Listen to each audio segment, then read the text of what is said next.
이 시간 그리스도인의 관심이라는 제목으로 하나님 말씀 증거하겠습니다. 오늘 본문은 하나님의 사람으로 그리스도인이 어떤 관심을 두고 살아야 되는지를 말씀하고 있는 중요한 본문이다.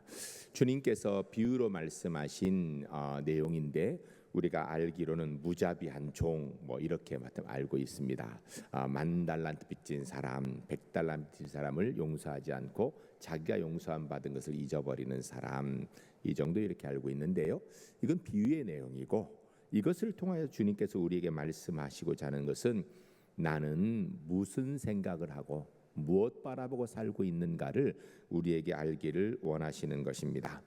오늘은 본문 말씀을 통하여서 우리 그리스도인이 관심 가지고 살아야 되는, 우리 집중하고 살아야 되는 것이 무엇인가에 대한 말씀을 듣고자 합니다. 말씀을 들으시면서 한번 스스로 돌아보시면 좋겠습니다. 나는 매일 어디에 관심을 두고 살고 있는가? 나는 무엇에 집중하고 살고 있는가? 우리 제1교회 성도님들, 오늘 본문에서 우리 주님께서 말씀하신 대로 하나님 나라에 관심을 가지고 하나님 나라에 집중하고 이 땅의 삶을 살아가는 하나님의 사람들이 주 안에 모두 될 수 있기를 주의 이름 간절히 축복합니다. 첫 번째 따라하겠습니다. 베드로는 큰맘 먹고 질문하였습니다. 오늘의 본문은 베드로의 질문으로 시작하고 있습니다. 유대인의 풍습에 젖어서 자라온 베드로, 그가 예수님과 함께 지내면서 그게 가지고 있는 교훈, 행동들이 예수님이 주시는 교훈과 또 삶의 지침들을 여기에 상당한 차이가 있는 걸 보면서 아마 굉장히 예수님 말씀에 감동을 받고 느낀 바가 많았던 것 같습니다. 그런 가운데 질문한 게 21절입니다. 우리가 21절 말씀 같이 읽겠습니다. 그때 베드로가 나와 이르되 주여, 형제가 내게 죄를 범하면 몇 번이나 용서하여 주리이까? 7번까지 하오리이까? 아멘. 베드로가 주님 앞에 예수님 따라다 보니까 예수님은 이거 내가 알고 있는 유대인의 이게 가르침들, 랍비의 가르침들과는 차원이 다르구나라고 감동을 받아서 정말 큰맘 먹고 오늘 질문한 게 오늘 본문이에요. 그런데 이 본문의 내용은 좀 더 구체적으로 보면 베드로가 예수님, 용서의 한계가 어디까지입니까? 라고 이렇게 묻고 있는 거예요. 예수님 말씀을 듣고 그리고 생활하다 보니까 복음, 사랑, 용서해야 된다는 생각을 들었는데 이거 어디까지 용서해야 되는가? 어떤 사람까지 용서해야 되는가? 용서한다면 도대체 몇 번까지 해야 되는가? 이 한계에 대해서 주님께서 물으신 것입니다. 그래서 몇 번이나 용서하면 되겠습니까? 덧붙여서 7번까지 하면 충분하겠지요? 라고 이렇게 물은 거예요. 주석가였고 교부였던 크리소스톰은 오늘 본문을 해석하기를 유대인의 일반적인 용서의 한계는 3번이다 라고 이렇게 얘기합니다. 즉 크고 많이 용서하는 것이 어디까지 하는 건가? 3번까지 용서한다라는 거예요. 여러분, 똑같은 잘못한 사람에게 잘못한 그 사람을 3번 용서하는 것 쉽지 않습니다. 대단한 것이지요. 당시의 유대 사람들의 전승에 의하면, 가르침에 의하면 3번까지는 용서해라 라고 이렇게 얘기합니다. 그 얘기는 평상시에 사람들이 3번을 용서한다는 얘기, 안 한다는 얘기예요. 안 한다는 이야기예요. 그러니까 3번은 그래도 용서해 줘야 된다라고 이렇게 가르치고 있다라는 것입니다. 이런 전통 안에서 자랐고 그런 교육을 받았던 베드로에게 있어서 그가 정말 성인처럼, 좋은 신앙인처럼, 좋은 인격자처럼 용서하는 일은 3번 하라고, 용서하라고 이렇게 교육을 받은 사람입니다. 그런데 베드로가 예수님 말씀을 들으니까 일반 랍비들의 교훈과는 좀 차원이 다른 것 같아요. 예수님의 한계는 좀 더 넓은 것 같고 더 큰 것 같은 생각이 들어. 그래서 넉넉하게 잡아서 7번까지 하면 어떻겠습니까? 라고 이야기한 겁니다. 이 7번은 그냥 나온 것이 아니라 베드로가 가지고 있는 문화적 배경 안에서는 아주 진짜 크게 생각한 거예요. 왜? 3번 용서하면 된다. 3번까지 하는 사람도 드물거든요. 그런데 3번 하면 된다는 훈련을 받았는데 7번이라고 이야기한 것은 아주 넉넉하게 예수님은 최소한 이만큼 정도는 얘기하시는 것 같아라고 이렇게 얘기한 거예요. 그런데 여기에 대해서 예수님께서 그래 너 3번이라고 교육받았는데 7번까지라고 이렇게 확대를 하는구나. 너 참 대단하다. 그렇게 하면 돼. 이렇게 말씀하시기를 기대했는데 예수님의 대답은 너무나도 엉뚱한 대답을 하였습니다. 22절 같이 읽겠습니다. 예수께서 이르시되 내게 이르노니 7번뿐만 아니라 7번을 70번까지라도 할지니라. 아멘. 오늘 본문을 그냥 숫자적으로 보면 3번 용서하라고 훈련받은 사람이 7번까지 하겠다라고 얘기하니까 주님께서 아니다. 7번씩 70번 더 해라 라고 이렇게 이야기 딱 좋습니다. 그럼 7, 7, 49, 490번 용서하라는 이야기인가 라고 계산할 수 있습니다. 그래서 오늘 본문은 예수님께서 이런 곱셈을 이야기하는 내용이 아닙니다. 주님의 표현을 그대로 그냥 직역으로 하면 490번이 아니라 4900번도 모자라다 이런 의미예요. 즉 오늘 본문에 주님이 하신 말씀의 의미는 용서에 한계가 없으니 한계 없이 용서하라라는 말씀입니다. 좀 더 정확하게 이야기하면 사람에게는 용서의 한계를 스스로 정할 권한이 없다라고 말씀하시는 것입니다. 이런 것은 용서하고 저런 것은 용서할 수 없다라고 판단할 권한이 사람에게는 없다라는 것입니다. 즉 우리에게는 누구를 용서할지, 얼만큼 용서할지, 어떤 행동까지는 용서할지 이것에 대해서 우리가 정할 수 있는 권한이 없다라는 것입니다. 예수님 말씀하시는 용서는 한계 없는 용서를 말씀하고 계십니다. 어떤 학자가 오늘 본문을 보면서 베드로가 7번 이야기했을 때 아마 그가 안식년을 생각했을 것 같다. 노예가 잡혔을 때 그가 6년은 일하고 7년 안식년 때는 그를 풀어주라고 했는데 거기까지 아마 얘기하지 않을까 이런 생각을 가지고 얘기했다라고 그렇게 해석하는 사람도 있습니다. 그러나 여러분 주님께서 말씀하시는 것은 횟수를 말씀하시는 것이 아니라 우리가 용서할 자격이 없기 때문에 우리는 무조건 용서해야 된다라는 말씀을 하시는 것입니다. 예수님께서는 70번씩 7번이라도 하라.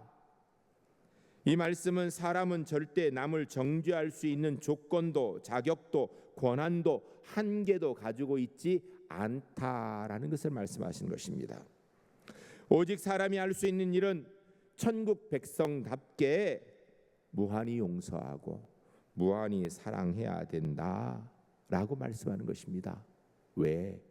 그래야 우리가 하나님의 자녀로 행복하게 살 수 있고 십자가의 은혜 얻은 사람으로서 합당하기 때문인 것입니다. 사랑하는 성도 여러분, 여러분은 잘못하는 사람이 있으면 몇 번까지 용서하셨습니까? 유대인의 가르침에 따라 3번은 하셨나요? 오늘 베드로가 제시하는 것처럼 7번까지 혹 하신 분도 계십니까? 잘하신 건데요. 오늘 주님의 말씀은 횟수를 정하라는 게 아니에요. 하나님 앞에 선 우리는 다른 사람을 판단하거나 다른 사람을 정죄하거나 다른 사람의 용서의 한계를 정할 수 있는 자격이 없다라는 것을 말씀하는 겁니다. 하나님 백성이면 하나님 백성답게 무한히 용서하라는 것입니다. 전 우리 제1교회 성도님들이 오늘 주님의 말씀의 의미를 바로 기억하고 하나님 백성답게 천국 백성답게 끊임없이 용서하고 조건 없이 용서하고 한계를 정하지 않고 용서하는 하나님의 사람으로 살아갈 수 있기를 주의 이름 간절히 축복합니다. 두 번째 따라하겠습니다. 예수님은 베드로의 질문과 다른 방향으로 답하십니다. 예수님께서 대답하신 말씀을 살펴보면 베드로의 질문의 방향과는 조금 다른 방향에서 말씀을 하고 계신 것을 볼 수 있습니다.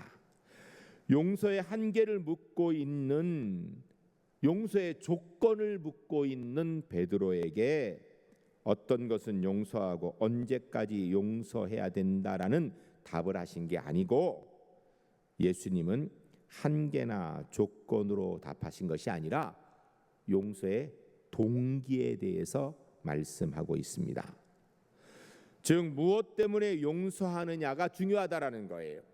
몇 번 했느냐, 어떤 상황이니까 용서했냐, 이게 아니라 어떤 마음에 의하여서 용서를 하고 있는가를 말씀하고 있는 것입니다. 즉 그 용서의 방향을 생각해 보라는 것입니다. 예수님께서 이와 같이 근본적인 문제 위에서 용서의 문제를 대답하고 계신 것입니다. 여러분, 우리는 세상을 살아가면서 수없이 소정의 판단을 해야 될 때가 있습니다. 옳고 그름을 판단하고 선과 악을 구분해야 될 때가 있지요.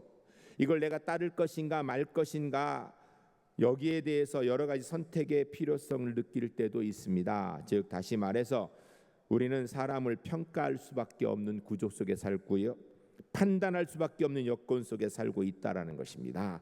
그럼에도 불구하고 이웃과의 관계 속에서 분명히 판단할 수밖에 없는 전제 속에 살고 있지만, 그런 우리에게 주님께서 어떤 상황 속에서도 조건 없이 용서해야 된다, 무한히 용서해야 된다라고 말씀하고 계신 것입니다. 용서라는 말은 그 의미와 과정을 생각해 볼 때 사랑이라고 바꿀 수 있습니다. 그런데 여러분, 사랑은 조건이 있으면 사랑이라고 얘기할 수 있나요? 동일하게 조건이 있으면 용서라고 이미 이야기할 수 없다라는 것입니다.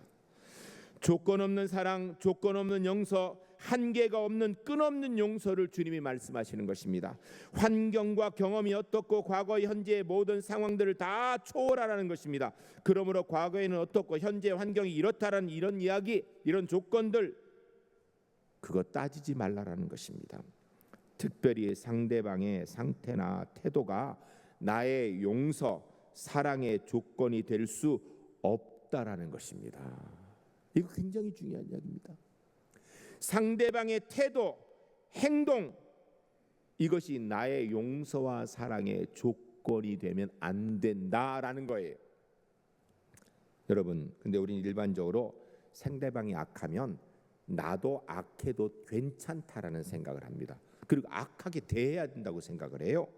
상대방이 이놈 하면 나도 이놈 이러는 게 정상이라고 생각해요. 상대방이 나를 사랑하고 감싸 안으면 나도 상대방을 감싸 안는 것이 정상이라고 생각합니다. 여러분, 이게 잘못되었다는 걸 본문이 얘기하는 거예요. 이런 관계는 종속윤리예요. 상대방에 의하여서 내 규범이 결정되어지는 것입니다. 예수 믿는 사람 그렇게 살면 안 된다라는 것입니다. 즉 종속윤리는 내가 남에게 속했다라는 걸 이야기하는 것입니다. 여러분, 이것에 따르면 내 물건이 도둑 맞았으면 나도 남의 물건 도둑질해도 된다라는 게 성립되는 거예요. 그런데 여러분, 내 물건 도둑 맞았다고 내가 남의 물건 도둑질하면 됩니까? 안 되지요. 안 되는 거예요. 저 사람이 나를 미워하니까 나도 저 사람 미워해도 된다, 우리 그렇게 생각하는데 그렇게 하면 안 된다라는 것입니다. 절대 그럴 수 없다라는 거예요. 왜? 기독교의 윤리는 상대 윤리가 아니라 절대 윤리이기 때문이에요.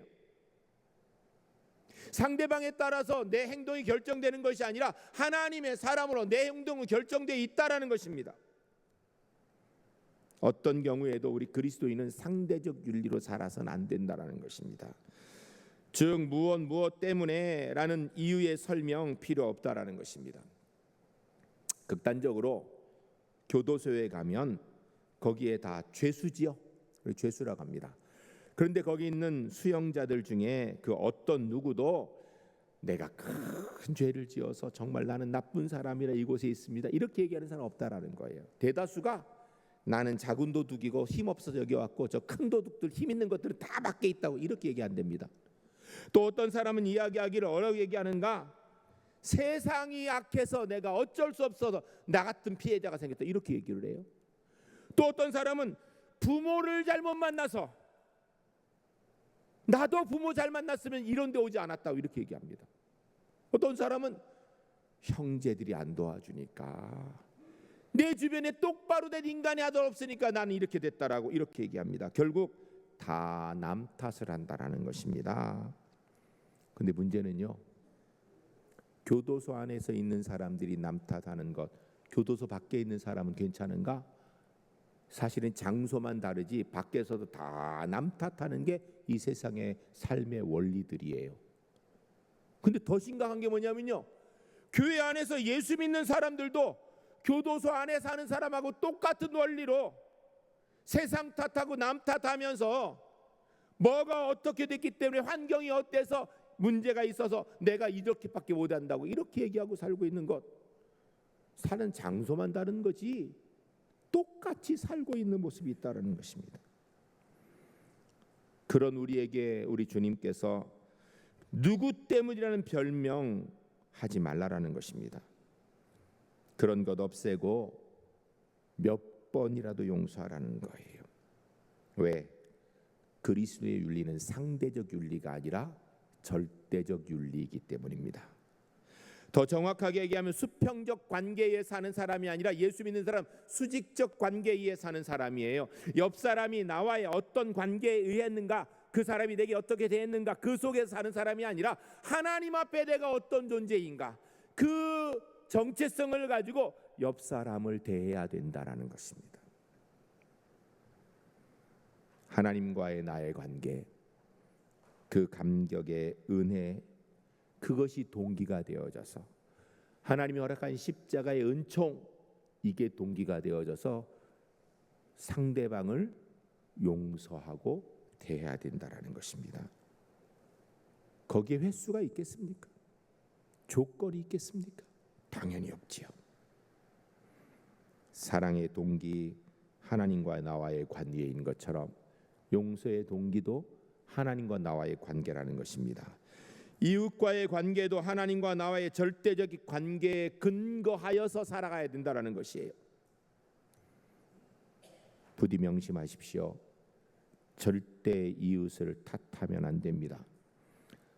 그 누구 때문에 내가 악해졌다라는 말 하면 안 됩니다.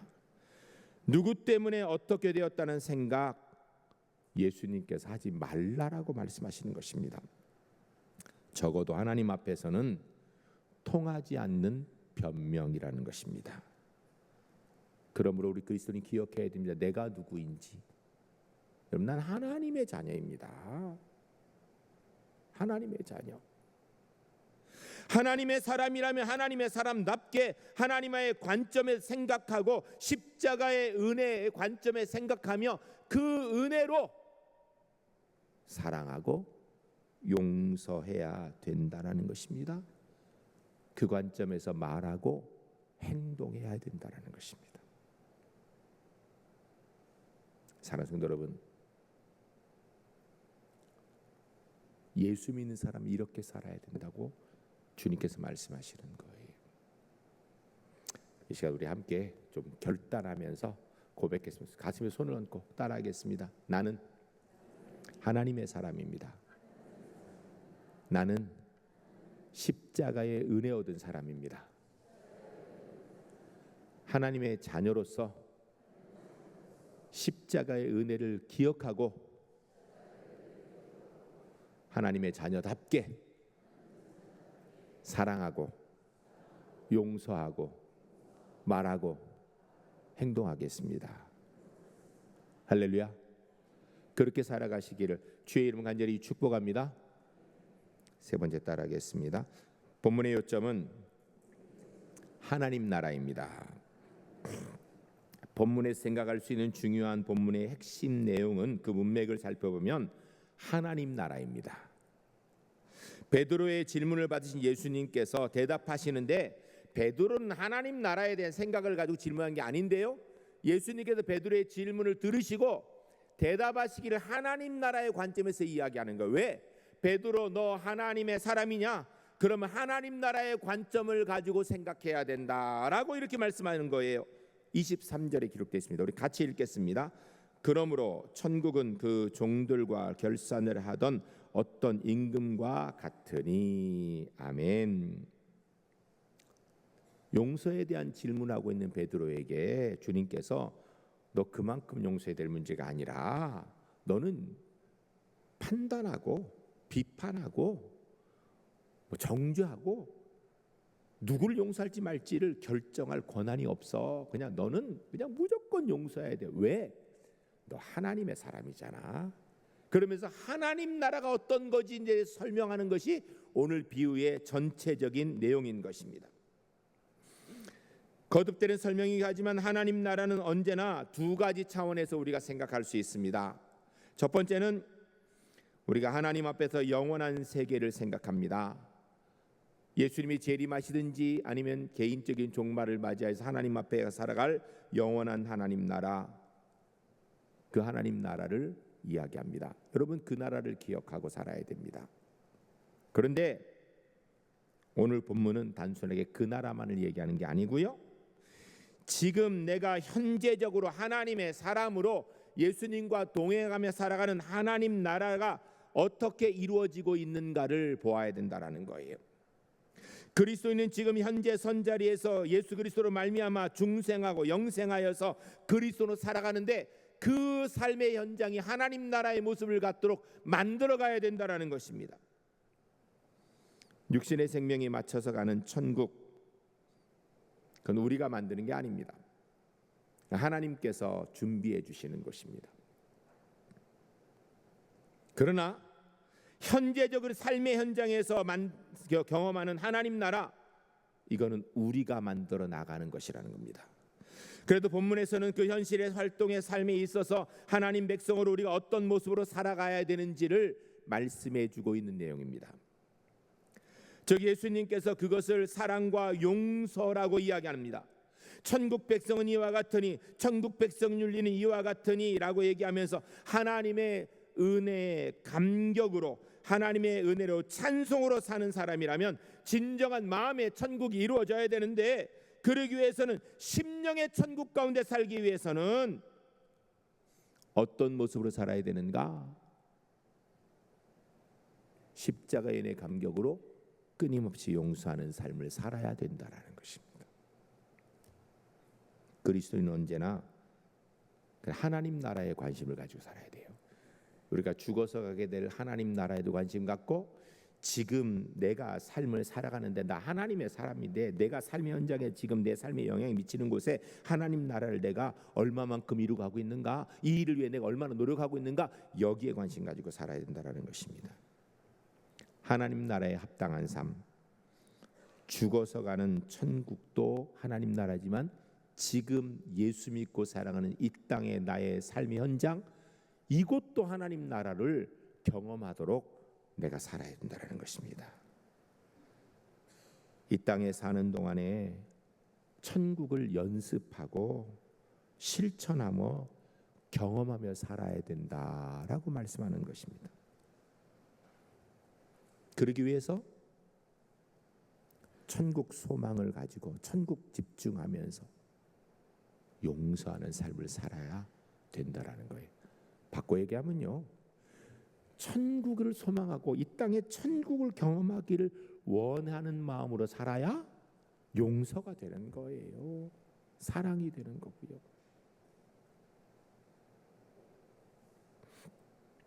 다시 한번 우리 결단하겠습니다. 이게 너무 중요한 겁니다. 이게 참 어려운데요, 안 하면 안 됩니다. 한번 따라하겠습니다. 다시. 나는 하나님의 사람입니다. 나는 십자가의 은혜 얻은 사람입니다. 하나님의 사람으로 십자가의 은혜 붙들고 사랑하고 용서하며 살겠습니다. 할렐루야. 꼭 그렇게 살아가시는 하나님의 사람들 되시기를 주의 이름 간절히 축복합니다. 다음 주 그리고 그 다음 주 두 주에 이어서 계속해서 오늘 본문 말씀을 근거로 해서 하나님 나라의 삶, 즉 내 삶 속에서 하나님 나라를 만들기 위해서 그럼 내가 구체적으로 어떻게 해야 되는가? 본문을 근거로 두 줄을 더 듣겠습니다. 앞으로 2주 동안 생활하시면서 내 삶이 하나님 나라를 경험하게 내가 어떻게 해야 되는가 고민하며 사시기 바랍니다. 오늘 본문을 좀 많이 읽으세요. 읽으시면서 하나님 나라의 천국, 죽어서 가서 경험한 하나님 나라 물론 중요하지만 이 땅에서 내가 만들어 가야 될 하나님 나라가 어떤 것인가 고민하시는 가운데 우리 제1교회 성도님들 천국을 소망할 뿐 아니라 이 땅에서 하나님 나라를 반드시 조금씩 더 많이 경험해 나가는 하나님의 사람들이 주 안에 모두 될 수 있기를 주의 이름 간절히 축복합니다. 이 시간 함께 기도하겠습니다. 기도할 때 주님, 베드로가 용서에 대해서 물으실 때 주님께서는 너는 용서의 한계를 이야기할 존재가 아니야. 판단하고 비판할 권한이 없어. 하나님의 사람으로 천국 백성답게 무한히 용서해야 되는 거야. 주님, 제가 하나님의 사람으로 십자가의 은혜 얻은 사람으로 무한히 용서하며 살도록 주님 저를 도와주세요. 저 잘 못하겠습니다. 그런데 도와주시면 할 수 있을 것 같아요. 도와주세요. 이 시간 함께 기도하겠습니다.